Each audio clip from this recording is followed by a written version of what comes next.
तो दोस्तों, क्या आप जानते हैं इंटीजर क्या है? इंटीजर अर्थात पूर्णांक। इंटीजर अर्थात पूर्णांक। Integers are whole number.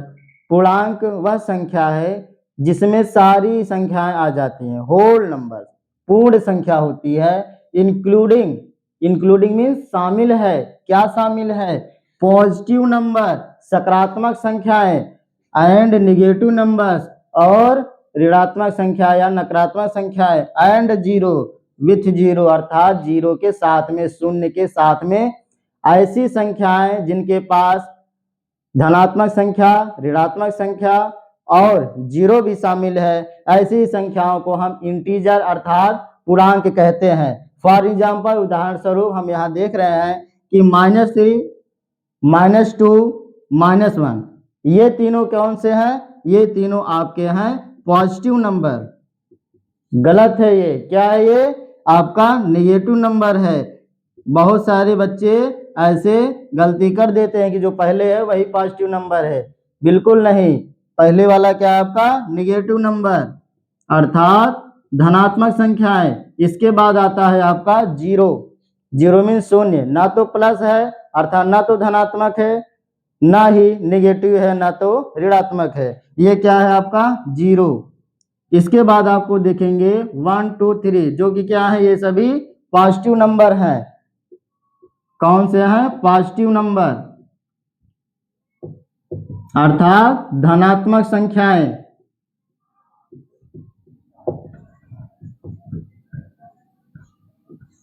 तो पूर्णांक वह संख्या होती है जिसमें तीनों होते हैं, धनात्मक संख्या, शून्य और ऋणात्मक संख्या। तो इस तरीके से हम कह सकते हैं कि पॉजिटिव नंबर, जीरो और नेगेटिव नंबर, ये तीनों का सम्मिश्रण अर्थात सम्मिलन ही, या इन सभी का मिलन ही क्या कहलाएगा? आपका इंटीजर अर्थात पूर्णांक कहलाएगा। क्या होता है? अब हम देखते हैं कि इंटीजर के कितने टाइप्स होते हैं, कितने प्रकार के होते हैं। जैसा कि हमने आपको डिफिनेशन में, परिभाषा में बताया था कि इंटीजर 3 संख्याओं से मिलकर बनते हैं। कौन कौन सी? पॉजिटिव नंबर, जीरो और नेगेटिव नंबर। तो वह पॉजिटिव नंबर मीन्स आपके धनात्मक संख्याएं हो गई, जैसे +1, +2, +3, +4, +5, ऐसी ही इनफाइनाइट अर्थात अनंत तक ऐसी संख्याएं जाएंगी। उसके बाद आता है जीरो। जीरो ना तो पॉजिटिव होता है और ना ही निगेटिव होता है, अर्थात ना तो धनात्मक होता है और ना ही ऋणात्मक होता है, अर्थात ये होता है न्यूट्रल। क्या होता है? न्यूट्रल अर्थात उदासीन होता है। जैसे मान लीजिए कोई आदमी है, बैंक से उधार लिया है, तो उसके पास क्या है? निगेटिव नंबर है। मान लीजिए उसने 10,000 रुपये उधार लिया, 10,000 रुपये, तो उसको बैंक को जमा करना पड़ेगा, फिर वो दोबारा उसको देना पड़ेगा। क्या है उसके पास? डेप्ट है, ऋण है उसके पास, अर्थात ये क्या हुआ? नेगेटिव नंबर हो गया। जबकि मान लीजिए आपने किसी को दे दिया है, तो क्या हो गया? पॉजिटिव हो गया। आपने ना तो किसी से लिया है ना तो किसी को दिया है, तो आप क्या हो गए? जीरो हो गए। अर्थात देहाती भाषा में, गांव की भाषा में इसे निठल्ला आदमी कहते हैं, अर्थात कुछ करता धरता नहीं है, सिर्फ बैठा रहता है। ठीक? तो सेम वैसे जीरो क्या है? ना तो पॉजिटिव है ना ही नेगेटिव है, ये क्या है? न्यूट्रल है, उदासीन व्यक्ति है। ठीक? अगला है नेगेटिव इंटीजर अर्थात ऋणात्मक पूर्णांक। नेगेटिव इंटीजर वो होते हैं जैसे -1, -2, -3, -4, -5, ऐसे ही ये कहाँ तक चले जाएंगे? इनफाइनाइट। क्योंकि हम जानते हैं संख्या का कभी अंत नहीं होता, चाहे वो पॉजिटिव हो चाहे वो निगेटिव हो, क्योंकि उसमें आप अगली संख्या देखेंगे तो वह अगली संख्या उस संख्या से आपका आगे कंटिन्यू बढ़ती रहती है। तो यही थे आपके types of integer. Integers on number line, अर्थात पूर्णांकों को हम नंबर लाइन अर्थात संख्या रेखा पर कैसे प्रदर्शित कर सकते हैं, कैसे दिखा सकते हैं, कैसे रिप्रेजेंट कर सकते हैं। तो अ नंबर्स लाइन एक वह संख्या रेखा इज है, क्या है, आ स्ट्रेट एक सीधी रेखा है, लेकिन हॉरिजेंटल है अर्थात क्षैतिज है, कैसे, ऐसे, ना कि वर्टिकल, वर्टिकल मीन्स ऊर्ध्वाधर, ये वाली नहीं है, कौन सी है, आपकी हॉरिजॉन्टली है, ठीक। वेयर नंबर्स, जहां संख्याएं आर रिटन लिखी हुई होती हैं, किसमें, एट इक्वल डिस्टेंस, सभी संख्याएं एक बराबर बराबर दूरी पर अर्थात समान दूरी पर लिखी गई होती हैं। जैसे आइए समझते हैं, बीच में आपका क्या होगा, मिडिल में 0 होगा, कौन होगा, 0। इसके बाद लेफ्ट साइड में कौन होंगे, इस तरफ लेफ्ट साइड में आपके होंगे निगेटिव इंटीजर्स।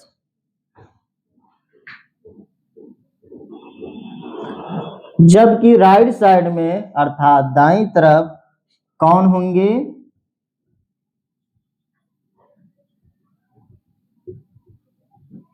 पॉजिटिव इंटीजर अर्थात धनात्मक पूर्णांक होंगे।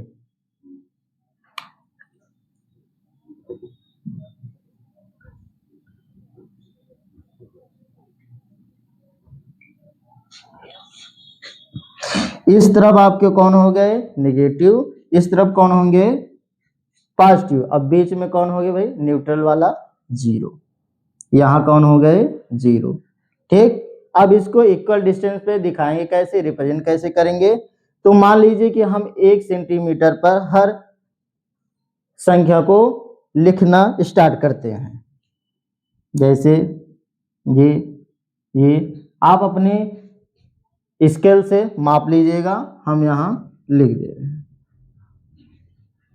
ठीक। अब जो कि आपने लाइन की डिफिनेशन पढ़ा होगा या समझा होगा, लाइन वह होती है जिसको हम दोनों दिशाओं अर्थात लेफ्ट साइड और राइट साइड में चाहे जितना खींच सकते हैं, ठीक। इसका कोई भी एंड पॉइंट नहीं होता अर्थात समाप्ति बिंदु नहीं होते, इसलिए हमने एरो का ये बाण लगाया है, ठीक। अब इसमें लिखेंगे हम, चूंकि ये कौन है, निगेटिव इंटीजर है, तो यहां हम -1 क्योंकि 1 पहले है, फिर -2 -3 -4, ठीक। फिर अगला है इस तरफ आपका 1 2 3 4, ऐसे कंटिन्यूसली चलते रहेंगे। तो इस तरीके से हम इंटीजर को नंबर लाइन पर प्रदर्शित करते हैं। अब हम इंटीजरों अर्थात पूर्णांकों का क्या सीखेंगे, मल्टीप्लिकेशन अर्थात गुणा। तो हमने यहां लिखा है फर्स्ट नंबर, पहली संख्या, मान लीजिए वो क्या है, पॉजिटिव है, दूसरी संख्या वो भी क्या है, पॉजिटिव है, तो हमें रिजल्ट क्या मिलेगा, वह रिजल्ट भी अर्थात उसका परिणाम भी क्या किसमें मिलेगा, पॉजिटिव में, प्लस में मिलेगा। उदाहरण से एग्जांपल के लिए यहां देख सकते हैं आप, जैसे मान लीजिए suppose that first number is +5 and second number is +3, then multiplication of 5 and 3 will be result is 5 3 15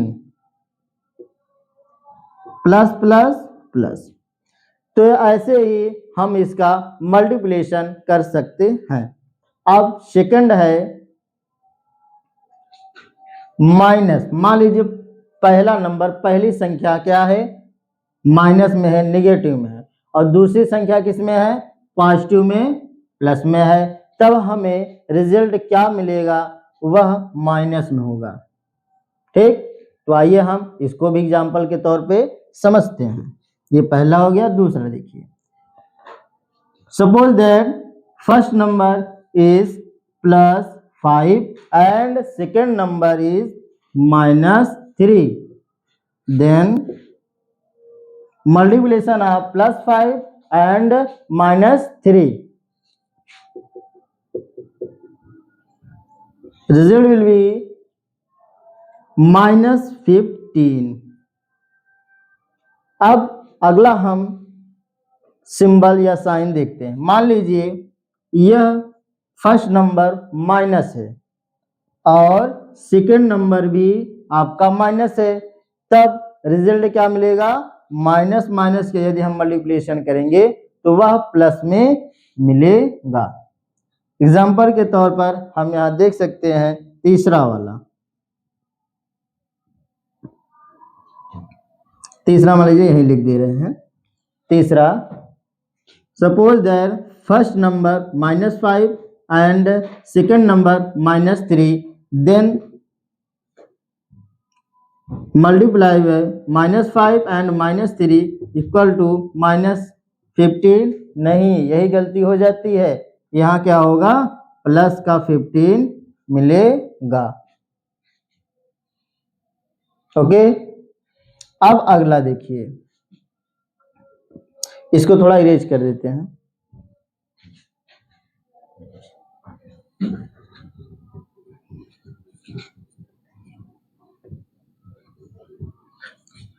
next है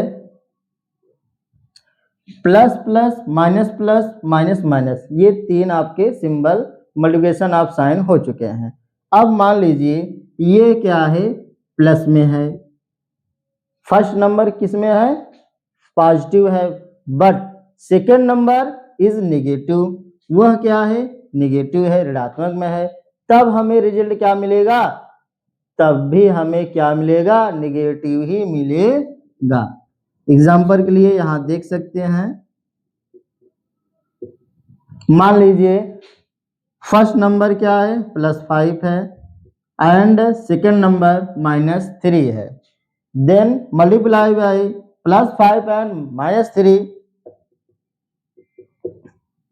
रिजल्ट विल बी -15। तो इस तरीके से हम सभी ने सीखा कि मल्टीप्लिकेशन ऑफ साइन अर्थात इंटीजरों का मल्टीप्लिकेशन गुणा कैसे करते हैं। एब्सोल्यूट वैल्यू की, एब्सोल्यूट वैल्यू क्या होता है?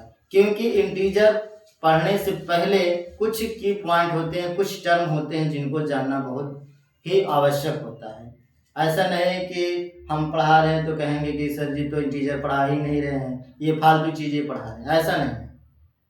देखिए एब्सोल्यूट वैल्यू, एब्सोल्यूट वैल्यू क्या है? The absolute value of a number is it's distance from zero. Absolute value वह होती है जो जीरो अर्थात न्यूट्रल से क्या करता है? डिस्टेंस बताता है, दूरी को बताता है। कहाँ? On the number line. कहां पर बताता है? नंबर लाइन पर अर्थात संख्या रेखा पर। Without considering the sign, without means sign के बिना, जो भी सिंबल है जैसे पॉजिटिव, नेगेटिव, इन साइनों के बिना ही उसको रिप्रेजेंट करता है, प्रदर्शित करता है, उसे क्या कहते हैं? एब्सोल्यूट वैल्यू कहते हैं। यह एब्सोल्यूट वैल्यू ऑलवेज पॉजिटिव और जीरो, या तो सकारात्मक अर्थात धनात्मक होगा, पॉजिटिव होगा, या फिर जीरो होगा। फॉर एग्जाम्पल मान लीजिए हमारे पास है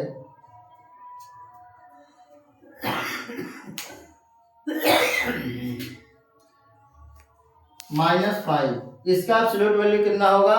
इसके लिए हम मॉड्यूल लगाएंगे, मॉड लगाएंगे और हमें मिल जाएगा 5।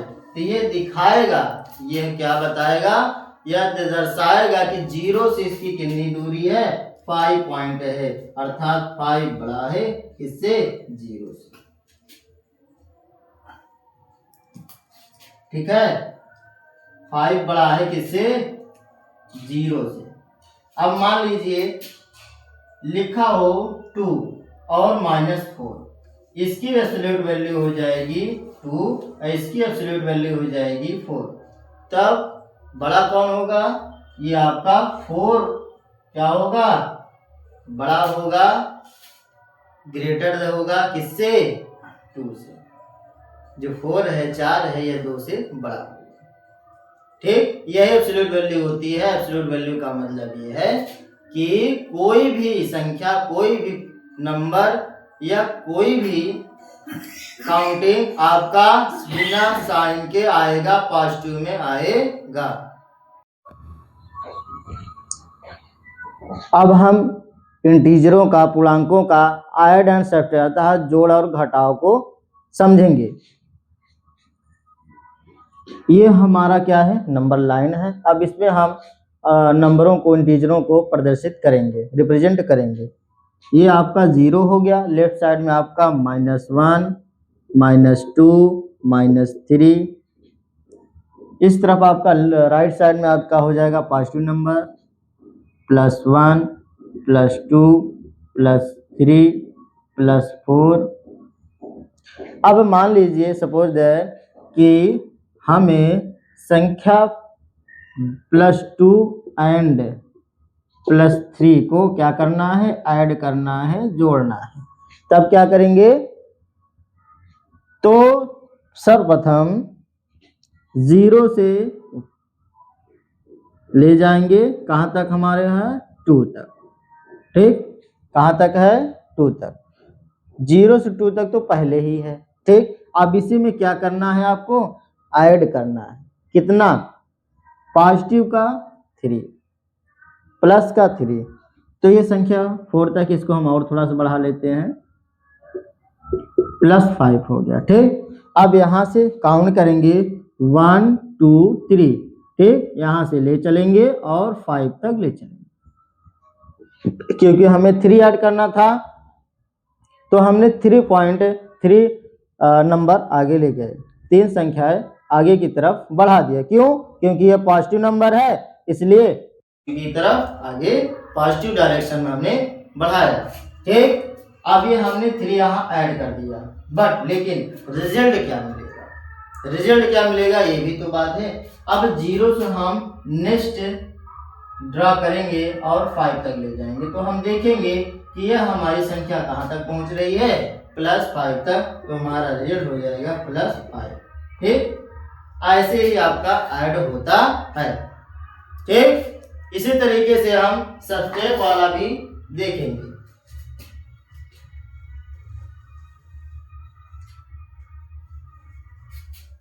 अब मान लीजिए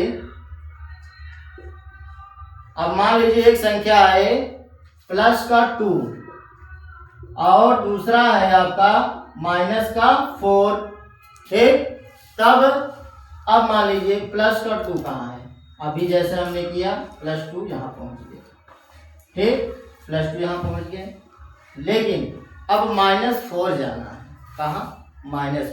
ठीक, तो 4 काउंट करना है, लेकिन किस तरफ, लेफ्ट साइड तरफ, अर्थात नेगेटिव पॉइंट की तरफ, नेगेटिव नंबर की तरफ, ऋणात्मक संख्याओं की तरफ। जैसे देखेंगे 1, 2, 0 तो न्यूट्रल है, 3, 4। ठीक, अब यहां तक हम ले आएंगे ऐसे।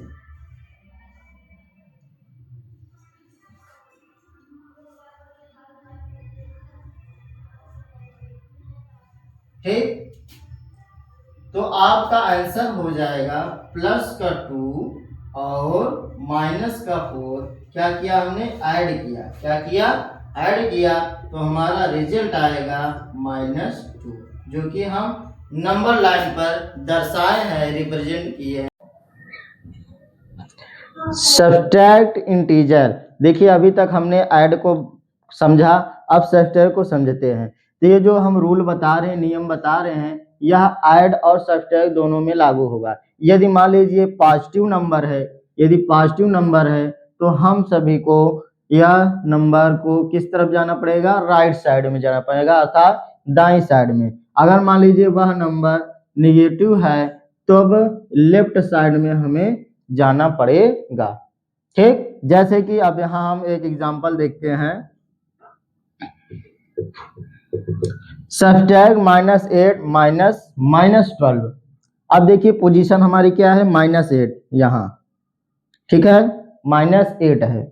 अब यहाँ से हमें माइनस, निगेटिव इंटीजर है तो लेफ्ट साइड जाना पड़ेगा, लेफ्ट साइड मीन्स इस तरफ।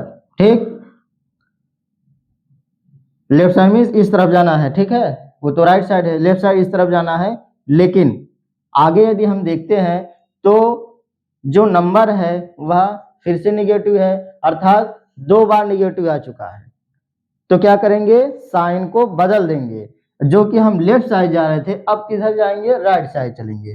तो कितना चलेंगे, 12 पॉइंट, 12 नंबर। जैसे काउंट करेंगे 1 2 3 4 5 6 7 8 9 10 11 12। तो हम कहाँ पहुंच चुके हैं, 4 पर। तो यही हमारा रिजल्ट होगा। यदि आप 1 बाई 1 करना चाहते हैं तो ऐसे कर सकते हैं, नहीं करना चाहते तो आप यहाँ से डायरेक्ट ऐसे ले जा करके यहाँ पहुंचा सकते हैं, एरो दिखा सकते हैं, ठीक। तो क्या आप सभी को समझ में आया, कमेंट में जरूर बताइएगा। Properties of addition and subtraction of integer. अभी तक हम लोगों ने absolute value, add and subtract of integer in number line, इन सभी को हमने सीखा समझा। अब हम मेन टॉपिक जो कि इंटीजर क्लास 7 में चैप्टर है उसका हम देखने चलते हैं। Properties of addition and subtraction of integer. Closure under addition, ये इनके क्या है, प्रॉपर्टीज, इनके 4 विशेषताएं हैं जो आपको देखनी है, पढ़नी है। किसकी, एडिशन और सब्ट्रैक्शन का। इसके बाद आपको मल्टीप्लिकेशन का भी मिलेगा। तो पहले हम एडिशन और सब्ट्रैक्शन का देखते हैं।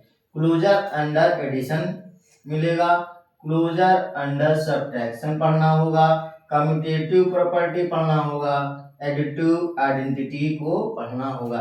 ये 4 भाग आपके हैं। तो अब हम आगे क्लोजर अंडर एडिशन के बारे में समझते हैं। क्लोजर प्रॉपर्टी को पढ़ते हैं, क्लोजर अंडर एडिशन के बारे में। When जब वी हम ऐड टू इंटीजर, 2 इंटीजर को हम ऐड करते हैं, जोड़ते हैं, द रिजल्ट तब हमें परिणाम मिलता है क्या, ऑलवेज एन इंटीजर, सदैव एक इंटीजर ही मिलता है। एग्जाम्पल के तौर पे जैसे 5 प्लस माइनस 3, ये भी एक इंटीजर है, ये भी एक इंटीजर है। इसको हम सॉल्व करेंगे तो 5 प्लस माइनस का हमने आपको बताया था, मल्टीप्लिकेशन ऑफ साइन का, प्लस माइनस मल्टीप्लाई होगा तो क्या हो जाएगा आपका, माइनस मिलेगा। क्या मिलेगा, माइनस। तो यहाँ फिर आ जाएगा आपका -3, फिर 5 में से 3 जाएगा, 5 सब्ट्रैक्ट 3 2 मिलेगा। क्या मिलेगा, 2। ये भी क्या है आपका, एक इंटीजर ही है। क्या है ये, एक इंटीजर है, पूर्णांक है। अदर एग्जाम्पल देख लेते हैं, जैसे -4 प्लस -6, -4 -6 इक्वल टू -10, ये भी क्या है आपका, इंटीजर है। तो जब भी हम 2 इंटीजर को ऐड करेंगे हमें सदैव क्या मिलेगा, एक इंटीजर ही, एक पूर्णांक ही मिलेगा। जैसा कि हमने आपको बताया था कि इंटीजर आपके 3 प्रकार के हैं, पॉजिटिव, 0 और निगेटिव। तो ये आपका क्या है, पॉजिटिव वाला है जो कि इंटीजर है, और ये वाला आपका निगेटिव है, ये भी 0 है, ये भी आपका क्या है, इंटीजर है। तो अब तीसरा वाला देख लेते हैं, जैसे -4 प्लस -4, यदि हम इसको ऐड करेंगे तो 4 - 4 इक्वल टू 0 आएगा। ये भी क्या है आपका, एक इंटीजर ही है। तो जब भी हम 2 इंटीजर को ऐड करते हैं तो सदैव हमें एक इंटीजर ही प्राप्त होता है। हम दूसरा क्लोजर अंडर सब्ट्रैक्शन के बारे में पढ़ेंगे। When we subtract 2 integer the result is always an integer. जैसे कि हम लोगों ने एडिशन वाले में देखा था कि 2 इंटीजरों को ऐड करने पर सदैव हमें इंटीजर ही प्राप्त होता है। सेम उसी तरीके से यदि हम 2 इंटीजरों का सब्ट्रैक्ट करेंगे, घटाएंगे, तो सदैव हमें इंटीजर ही मिलेगा। जैसे कि 5 - 3, तो क्या मिला, 2। ये क्या है आपका, एक इंटीजर ही है। कौन सा इंटीजर है, पॉजिटिव इंटीजर से है। अब मान लीजिए -4 - 3, यदि इसको हम इसमें से सब्ट्रैक्ट करेंगे तो ये क्या मिल गया आपका, -7। ये कौन सा इंटीजर है, निगेटिव इंटीजर्स है। अगला है, मान लीजिए 4 माइनस 4 है, तो आपको क्या मिल जाएगा? 0। ये भी क्या है? आपका इंटीजर है, क्योंकि ये आपका न्यूट्रल वाला इंटीजर्स है।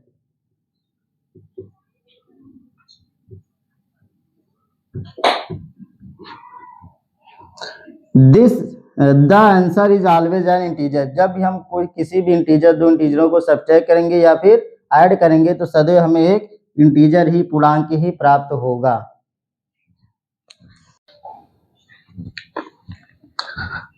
अब अगला है कम्यूटेटिव प्रॉपर्टी।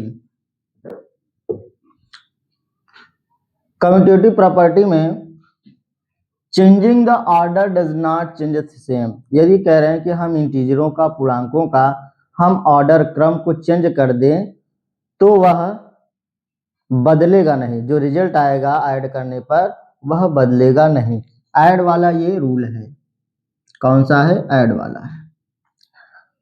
एग्जाम्पल, उदाहरण स्वरूप जैसे देखते हैं हम, 5 प्लस 3 इक्वल टू 3 प्लस 5। दो इंटीजर हमने लिया 5 और 3। पहले हमने 5 और 3 को ऐड किया, उसके बाद हमने 3 और 5 को ऐड किया। चलो ऐसे नहीं, ऐसे समझ लेते हैं बारी बारी से, अलग अलग।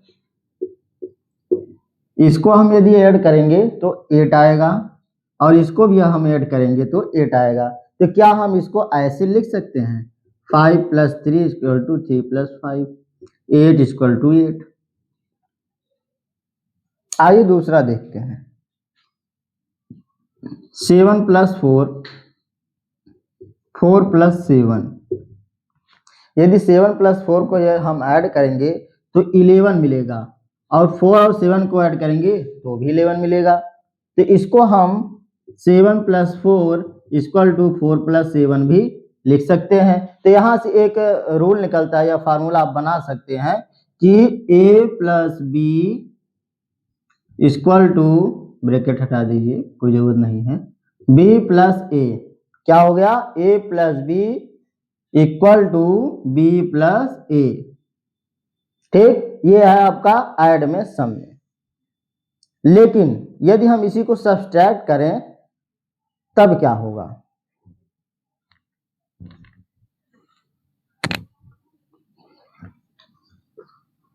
यदि इसी को हम सब्सट्रैक्ट करेंगे तब यह होगा, मान लीजिए 4 माइनस 7 और 7 माइनस 4। 4 माइनस 7 यदि हम करेंगे तो क्या हो जाएगा? -3 मिलेगा, और 7 माइनस 4 करेंगे तो क्या मिलेगा? 3 मिलेगा। तो आप देख सकते हैं कि दोनों का क्रम बदलने पर रिजल्ट सेम नहीं हो रहा है, परिणाम अलग अलग आ रहे हैं। तो यह चीज कम्यूटेटिव प्रॉपर्टी सब्ट्रैक्शन में लागू नहीं होती है। ठीक, तो इसको हम लिख सकते हैं a minus B equal to B minus A not. यह इसमें अप्लाई नहीं होती है कम्यूटेटिव प्रॉपर्टी में। अगर मान लीजिए हम दूसरा एग्जांपल देखते हैं, क्योंकि कंफ्यूजन दूर होना चाहिए। मान लीजिए 8 माइनस 4 है तो हमें 4 मिला, और 4 माइनस 8 लिया तो -4 मिला। क्या इसमें हुआ? नहीं, दोनों का रिजल्ट सेम नहीं हो सका, इसलिए हम इसको 8 minus 4 equal to 4 minus 8 not equal to कर देंगे। तो इसी फार्मूले पे ये बेस हो गया। तो कम्यूटेटिव प्रॉपर्टी आप सभी को समझ में आई? कमेंट में जरूर बताइएगा।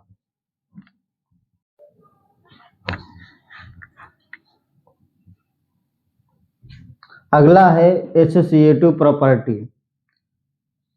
चेंजिंग द ग्रुप, समूह। अभी तक हमने देखा था कि दो इंटीजरों को हम ऐड कर रहे थे, उसका एडिशन, सब्ट्रैक्शन, क्लोजर प्रॉपर्टी में हमने देखा, कम्यूटेटिव प्रॉपर्टी में देखा। लेकिन अब हम देखेंगे कि अब ग्रुपिंग, समूह बना रहे हैं इंटीजर, तब क्या होगा, उनका एडिशन कैसे किया जाए, उनकी विशेषताएं क्या है। तो grouping does not change the sum. जब हम उनका ग्रुप का बनाएंगे, समूह बनाएंगे, तो ऐड पर या जोड़ पर कोई प्रभाव नहीं होगा, उनका रिजल्ट सेम होगा, इक्वल होगा। तो आइए देखते हैं। -2 + 3 एक ग्रुप हमने बना दिया है और 4 को हम अलग कर दिए हैं। यदि इसको हम सॉल्व करेंगे तो हमारे पास मिलेगा 1 + 4 = 5। यदि हम आगे का इंटीजर छोड़ देते हैं, पहले का, सेकेंड और थर्ड वाला इंटीजर का ग्रुप बनाते हैं, तब क्या होगा? -2 तो पहले से ही है, 3 + 4 = 7, आया हमारा 5। तो आप देख सकते हैं कि दोनों तरीके से रिजल्ट हमें सेम मिला। जिस आधार पर एसोसिएटिव प्रॉपर्टी का फार्मूला हम बना सकते हैं इस तरीके से, a + b + c, a + b का एक जोड़ा ग्रुप कर दिए, प्लस c को हमने अलग कर दिया, ये इक्वल होगा a प्लस लास्ट वाले दो इंटीजरों को ग्रुप बनाने पर। यदि हम इसको देखा जाए सब्ट्रैक्शन पर, किस पे? सब्ट्रैक्ट करने पर, -2 या मान लीजिए 4 - 2 + 3 = 1 + 3 = 4 आया। ठीक, अब इसी को हम यहां रहने देते हैं। 2 + 3, 4 यहाँ पहले से ही है, 2 + 3 5, यहाँ हमें मिलता है -1। जैसा कि आप देखते हैं कि ये वाला और ये वाला दोनों क्या है? डिफरेंट है, अलग अलग है। दोनों क्या हैं? अलग अलग हैं। तो इस तरीके से यह जो एसोसिएटिव प्रॉपर्टी है, एडिशन पे तो लागू होता है, लेकिन सब्ट्रैक्शन पर यह लागू नहीं होता, अप्लाई नहीं होता।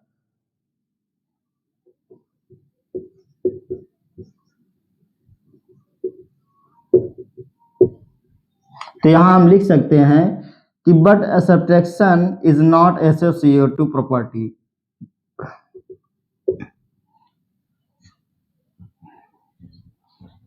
अब हमारा लास्ट प्रॉपर्टी है एडिटिव प्रॉपर्टी। ठीक, कौन सा है? एडिटिव प्रॉपर्टी, ये लास्ट प्रॉपर्टी है, इसको समझते हैं। When we add 0 to any integer, जब हम कभी किसी भी इंटीजर में यदि हम 0 को ऐड करते हैं, शून्य को जोड़ते हैं, तो रिमेन्स द सेम इंटीजर, तो सेम वही इंटीजर हमें प्राप्त होती है। जैसा कि a + 0 = a। अब इसको हम एग्जाम्पल के तरीके से समझते हैं। जैसे मान लीजिए हमारे पास 6 है और इसमें हम 0 को ऐड किया, तो हमें क्या प्राप्त होगा? 6 ही प्राप्त होगा। दूसरा एग्जाम्पल देख लेते हैं। मान लीजिए हमारे पास -5 है, यदि इसको हम ऐड करेंगे 0 में तो -5 ही मिलेगा। तो ये देख सकते हैं कि सेम इंटीजर हमें प्राप्त हो रहा है, तो यही आपका एडिटिव प्रॉपर्टी कहलाएगा।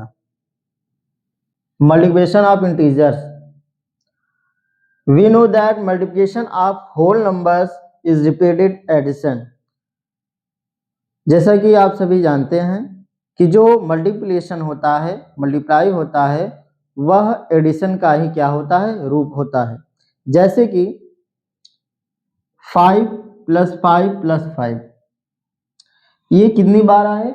ये 3 बार आया। 1 2 3, 3 टर्म आया ये। देन 3 टर्म को हम फर्स्ट लिखते हैं कि कितनी बार आया, उसके बाद वह संख्या, उसके बाद क्या है? वह संख्या, कौन सी संख्या? 5, यही आई है, तो इसको लिखेंगे। इसके बाद मल्टीप्लाई कर देंगे तो 15 आ जाएगा। ठीक, इसी को हम नंबर लाइन पर भी प्रदर्शित कर सकते हैं। जैसे 0 से 5, पहला टर्म 0 से 5 तक गया, उसके बाद 5 से आगे फिर 5 है, तो फिर देखेंगे 1 2 3 4 5, दूसरा टर्म है। 10 तक पहुंच गए हम सभी। उसके बाद तीसरा है, क्या है, तीसरी बार, तो 1 2 3 4 5, फिर तीसरी बार हम 5 ले गए। तो आप देख सकते हैं कि नंबर लाइन पर हम 15 तक पहुंच चुके हैं। जैसा कि जो मल्टीप्लाई होता है वो एडिशन का ही रूप होता है, तो सेम ऐसे नंबर लाइन पर भी हम दर्शा सकते हैं, चाहे वो पॉजिटिव हो या फिर वो निगेटिव हो, दोनों रूप से हो सकता है, या फिर पॉजिटिव निगेटिव हो सकता है। तो ऐसे ही हमारे मल्टीप्लिकेशन ऑफ साइन या फिर मल्टीप्लिकेशन ऑफ इंटीजर प्रदर्शित होते हैं। मल्टीप्लिकेशन ऑफ इंटीजर का अभी हमने आपको बेसिक बताया कि कहाँ से मल्टीप्लाई होता है, मल्टीप्लिकेशन होता है, नंबर लाइन पे दिखाया। अब उसके बाद है, यदि मान लीजिए multiplication of positive integer, positive और नेगेटिव, यदि मान लीजिए कि एक पॉजिटिव है और एक नेगेटिव है, then multiply of positive and negative integer equal to product of both integer in minus sign. दोनों का प्रोडक्ट जो आएगा, मल्टीप्लाई जो आएगा, वो किस साइन में आएगा, माइनस साइन में आएगा। जबकि मान लीजिए multiplication of two negative integer, जब दोनों इंटीजर दोनों ही क्या हैं, नेगेटिव हैं, ऋणात्मक हैं, तब दोनों का प्रोडक्ट कितना आएगा, क्या आएगा, पॉजिटिव में आएगा। क्योंकि माइनस माइनस हमने बताया था मल्टीप्लिकेशन ऑफ साइन में, क्योंकि माइनस माइनस का मल्टीप्लाई हो करके क्या हो जाएगा, प्लस हो जाता है। अब हम सभी देखेंगे मल्टीप्लिकेशन ऑफ इंटीजर की प्रॉपर्टीज, विशेषताएं क्या हैं। देखिए इसमें आपको पढ़ना होगा क्लोजर अंडर मल्टीप्लिकेशन के बारे में, कम्यूटेटिव ऑफ मल्टीप्लिकेशन के बारे में, multiplication by zero, multiplicative identity, associative for multiplication and distributive property. ये आपके 6 प्रॉपर्टी हैं मल्टीप्लिकेशन के, इन्हीं को आपको पढ़ना है। अब हम पहला देखते हैं properties closure under multiplication.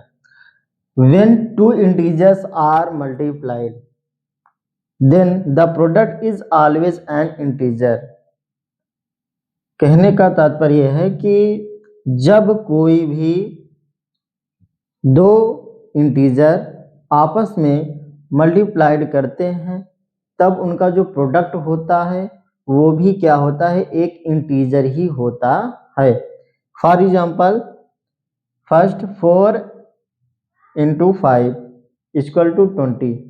This number 20 is an integer. Second example, minus 3 and 6 equal to 18.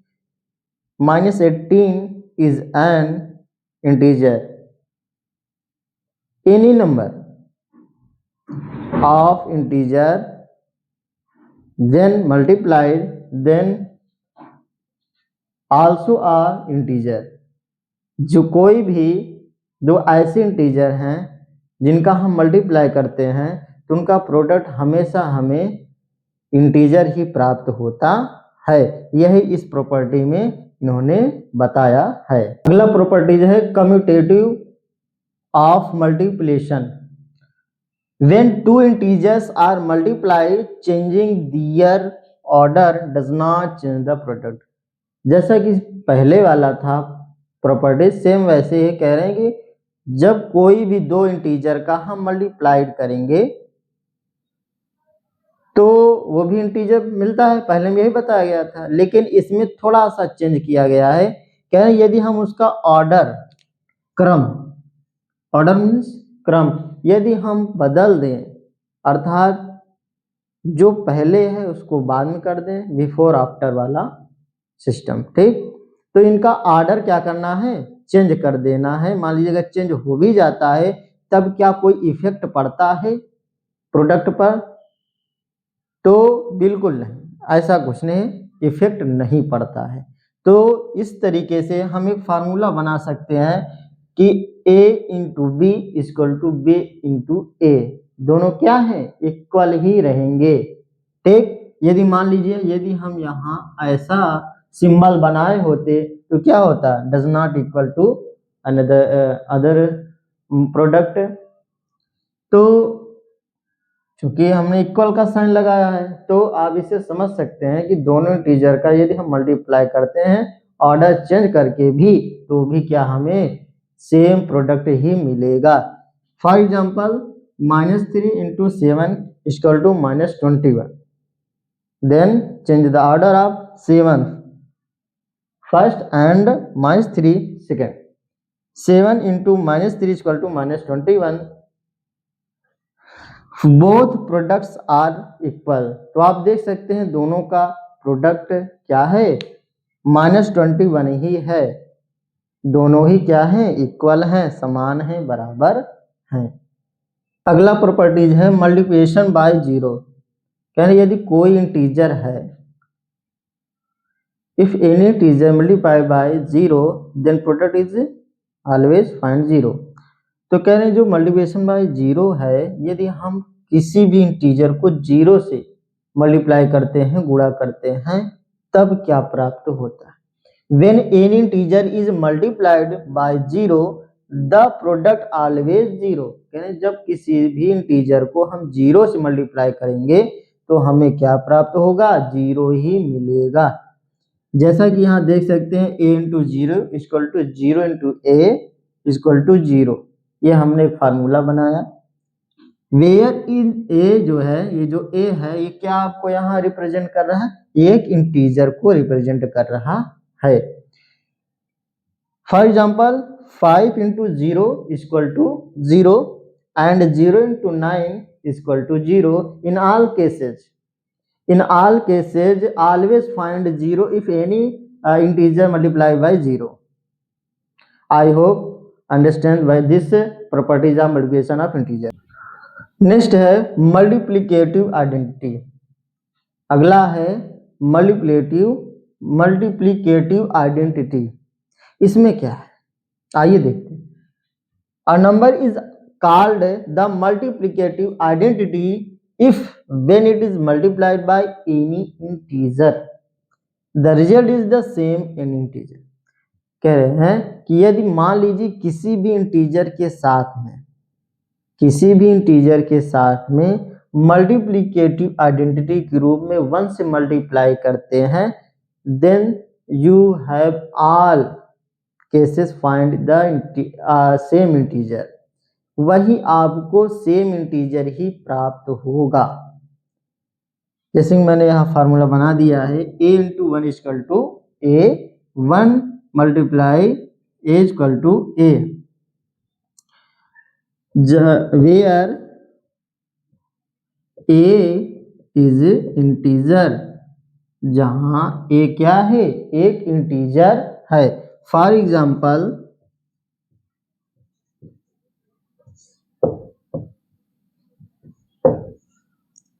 5 multiply 1 = 5, 1 multiplied by 7 = 7। You have seen on the board that your result is the same integer। Property है associativity for multiplication. ये कौन सा property है, इसमें क्या है, आइए देखते हैं। When 3 integers are multiplied, the grouping of the numbers does not change the product। कह रहे यदि मान लीजिए if you have 3 integers and 2 integers in a group and 1 integer is different of the group। 3 integer हैं, 3 में 2 आपके एक group में रहेंगे और एक जो है उनसे अलग रहता है। यदि ऐसा है तो क्या उनका मल्टीप्लिकेशन या प्रोडक्ट दोनों सेम होगा या नहीं होगा। तो दोनों का प्रोडक्ट क्या होगा, सेम होगा, इक्वल होगा। ऑर्डर, ग्रुप का ऑर्डर चेंज करने से कोई समस्या नहीं होती है। यहाँ आप देख सकते हैं a × b × c = a × b × c। कहने का तात्पर्य क्या है, ये तीनों ही क्या हैं, A, B, C is an integer. This A, B, C is an integer. For example, 2 into 3 into 4, यदि इनका हम मल्टीप्लाई करते हैं तब 2 into 3 4 जा 12 24,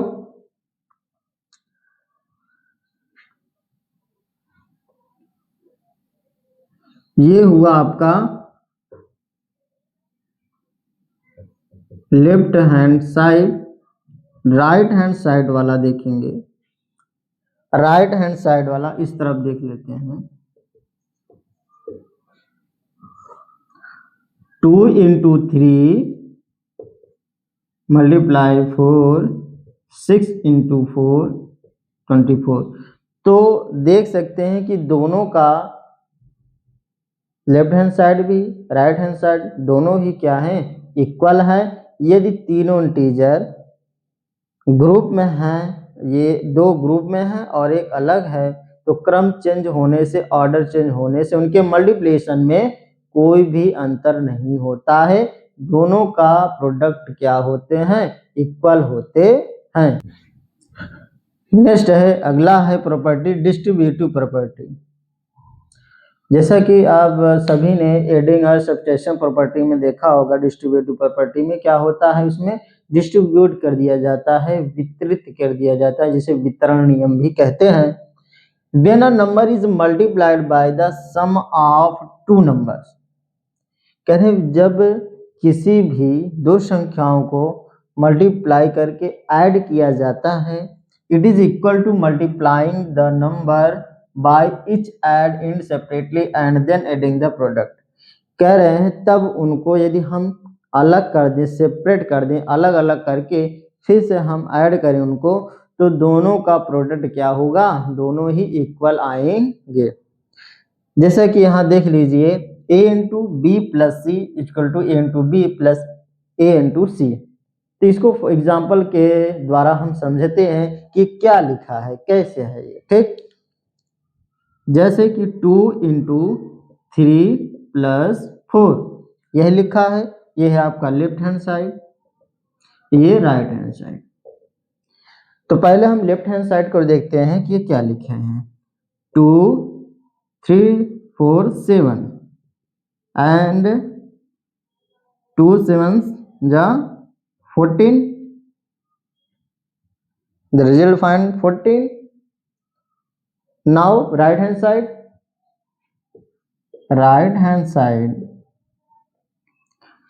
2 into 3 plus 2 multiply by 4,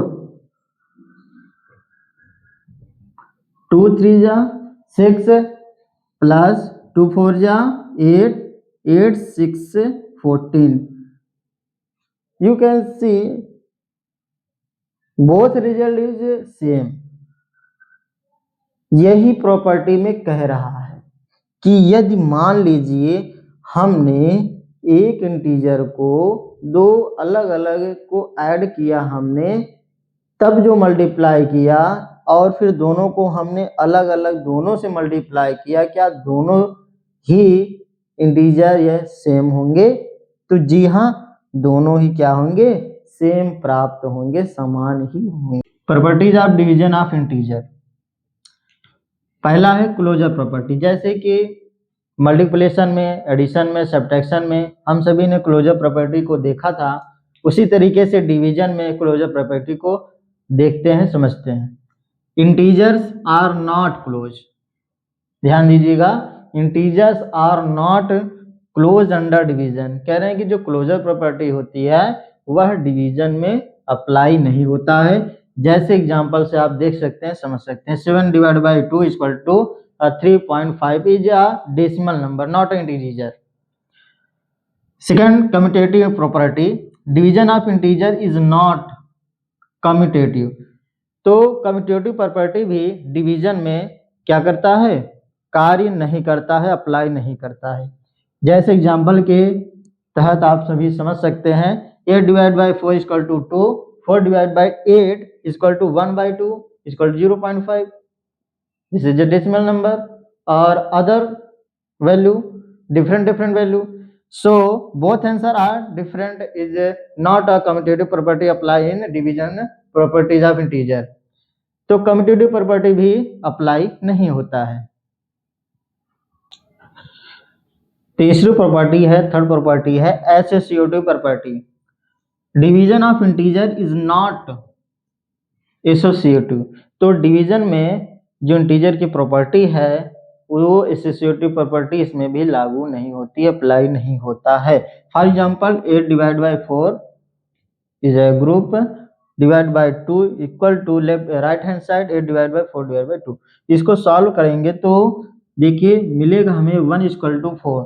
तो आप देख सकते हैं बोथ आंसर आर डिफरेंट, दोनों आंसर अलग अलग हैं। जैसा कि एसोसिएटिव प्रॉपर्टी तभी लागू होती है, अप्लाई तभी होती है जब दोनों वैल्यू सेम आए। तो इस तरीके से डिवीजन प्रॉपर्टी में एसोसिएटिव अप्लाई नहीं होती है। अब नेक्स्ट प्रॉपर्टी को देखते हैं। नेक्स्ट प्रॉपर्टी है डिवीजन बाय जीरो।